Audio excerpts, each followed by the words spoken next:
Welcome back, Officers of the Republic. Is your Coruscant Underworld Police Chief AP Gaines here, and for the summer of the 69th, we're doing a bunch of viewer recommended videos. Of course, I could make videos that I want to make, but I'd rather put videos out that you guys are interested in watching. This is another viewer recommended video from a live stream a while ago. The top 5 best free-to-play teams for all of you new mid-game, late-game free-to-play players. Now, we're going to exclude some things. Of course, everything you can technically get free-to-play, of course, you've been playing long enough, or if you put the hours in. Some things, obviously, will take years to get.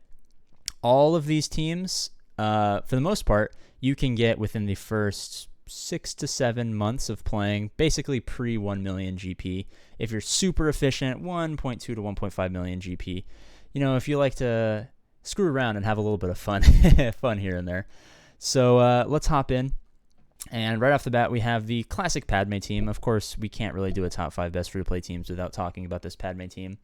Of course, you'll notice that Yoda has been yanked out of this squad. Of course, Yoda would make this squad better, but, you know, we have to put Yoda somewhere else. So he's been replaced by a better, more powerful character, our level 69 Cup. If you don't have a level 69 Cup, is it really the Coruscant Underworld Police's Summer of the 69th? No, I do not think so. I just sound like a robot there. I feel like I've become less and less human the more YouTube videos I've made. It's very strange. Am I a human? Let me know in the comment section. Am I a human or a droid? I might just be a YouTube droid. I think the real AP Gaines constructed me. I'm a decoy. You know, shout out to any Rick and Morty viewers. You know, maybe I should look into that. All right. We have Padme, of course. 2 of the top 5 Zetas you should be acquiring early game. Padme Zetas. They're fantastic. They basically are game-changing Zetas in terms of how this team runs. But we're going to go Padme, Jedi Knight Anakin, General Kenobi, Ahsoka Tano, and a 5th if you use them on defense. No 5th if you use them on offense, because you don't really need that 5th slot. It gives you an extra banner. This is not necessarily a super high banner team unless you're going against something so weak that they can't break the initial protection up from Padme's basic or her middle ability. So because of that inefficiency, it does punch up huge in GAC, so a fantastic team. But usually I don't run it with a full 5-man if I use it on offense. And if I put it on defense, so you can go a Shock T if you don't have a great clones team, or a Mace Windu. I started using some Mace Windu action in there because I had to relic through my Mace for Glock.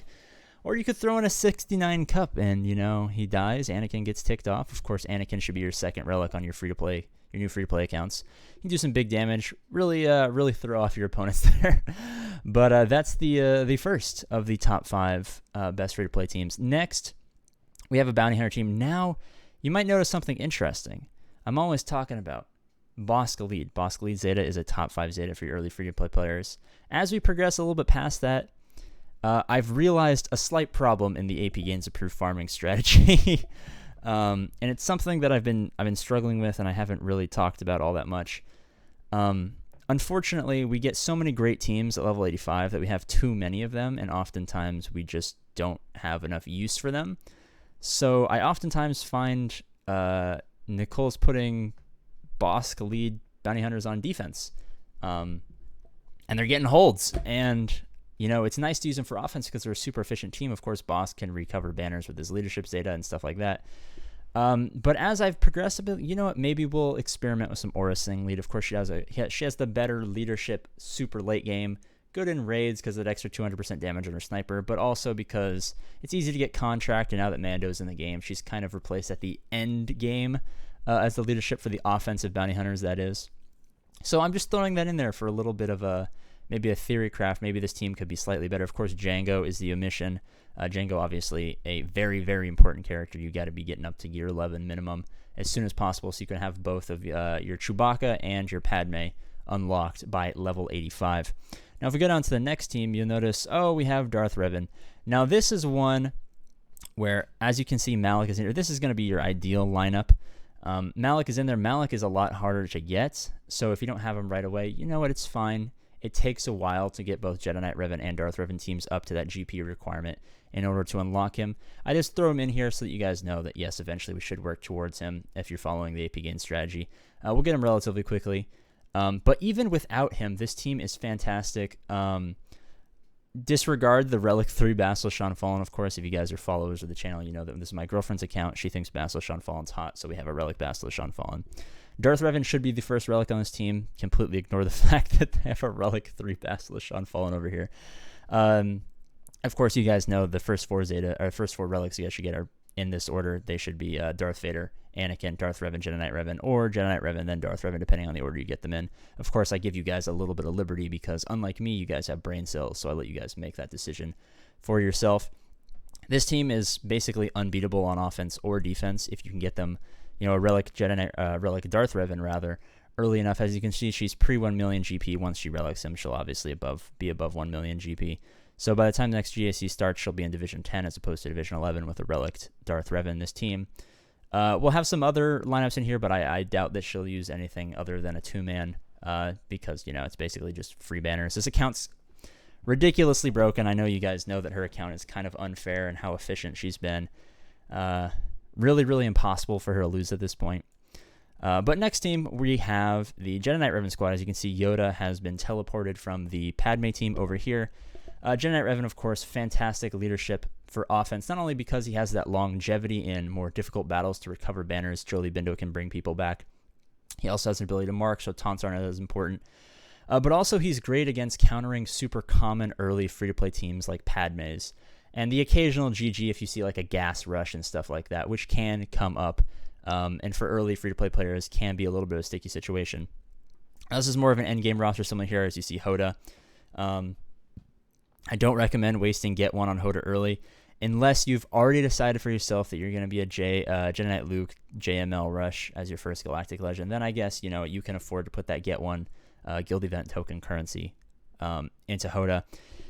He really shores up this Jedi Knight Revan team. He's in here to fill a slot similar to the Padme that I used Cup to fill that 5th slot. Oftentimes, if you use it in the offense, you're not going to be running a full 5-man because you don't need that extra character, nor do we really want to gear up another random Jedi.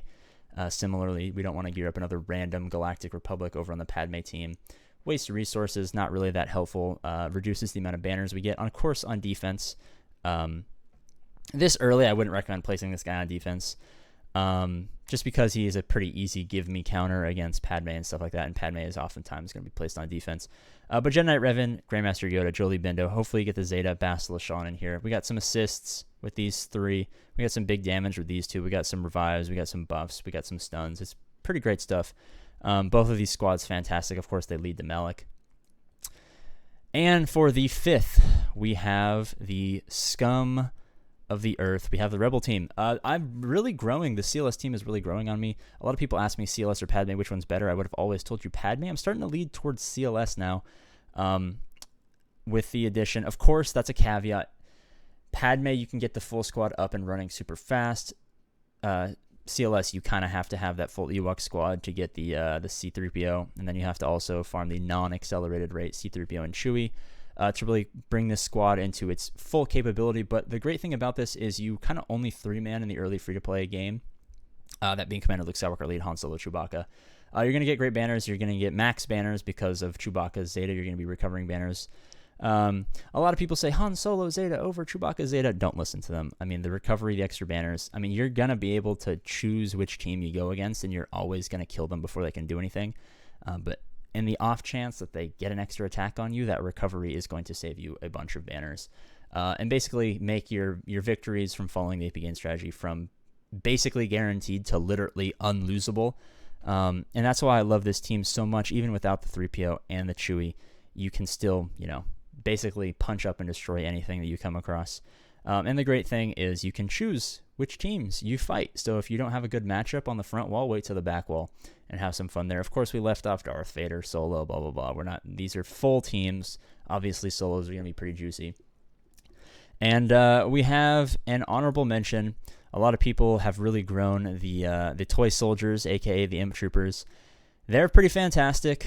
I put them at honorable mention because all 5 of these teams have great versatility both offensively and defensively, and these guys not so much. I mean, if you have a full Relict Imp Trooper team, the AI isn't going to be as good as you, so you're always going to want to save it for offense. So they kind of miss out on that offensive and defensive viability. Can you make the argument that their AI won't mess up enough to make it you can annoy your team if you have, like, for whatever reason, you went like a full Rush Relic Imp Trooper team for some reason? Could you put that on defense to hold up maybe an inexperienced player? Yeah, but you can kind of do anything to beat an inexperienced player, so that really loses its merit there. But I am comfortable putting them in at a 6 for an honorable mention because They're a great offensive team. The only thing is you can throw these 5 guys in and get 60 banners against a squad, or you can throw in a lot weaker CLS team and get 62 banners against a squad. It's really up to you, but I definitely feel comfortable throwing them in here at an honorable mention.